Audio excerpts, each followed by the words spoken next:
Perpetual Adoration, episode 5. I love this episode. At the end of the day, it's all about the impetuous pirate.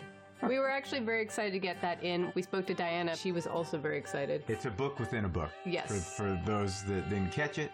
Ah, the impetuous pirate. Just something I picked up at the Surgeon's Lounge. We had our department do a cover, and we built the books, and one of them is sitting in my office right now. And that's something I will be stealing. One of the things we try to do during every season is we talk about time travel. One of the reasons why we picked doing a flashback is it keeps reminding people when they come into the show that there is this element of Claire as a time traveler, and we want to keep reminding people of that in a way that we're showing and we're not just talking about it. But this is a great episode about, obviously, we kind of go back with Claire and kind of have a flashback to her time as a doctor and kind of actually find out what propelled her on her journey back to finding Jamie. And we talked a lot about how through this character of Graham Menzies that she sees a little bit of Jamie in him, that a door that maybe she's closed for so long, all of a sudden these emotions come flooding back. You remind me of someone I met in Scotland years ago. Scotland, eh? I never stopped missing it.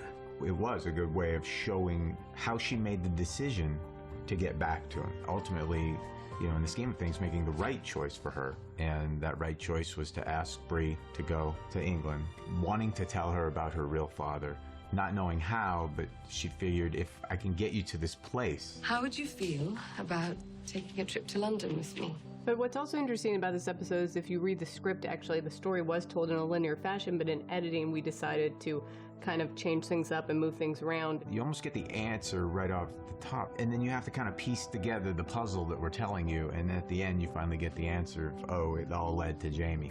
And I think that's the kind of the cool path, is all paths lead to Jamie and Claire. Oh, Colonel. What's kind of cool about the story for me is that Jamie bonds with this lieutenant, and Lieutenant Knox really admires Jamie. Had we gone to battle, there's no man I'd have rather had by my side. The bonding was very important in telling the story. So ultimately, when the proof that Jamie is essentially a traitor and he's related to Murtaugh comes in to Knox's possession, the great scene where Knox doesn't believe him when he says, "You're going to find my name on the rolls," and he says, "Oh, you're just teasing me," and the shock and the horror. It is written here that Fitzgibbons has the surname Fraser. It's just the Donnie Brasco moment. The undercover cop that's been playing you for so long, and then you find out that you've been betrayed. What kind of deceitful devil wears the guise of honor and talks of justice and mercy?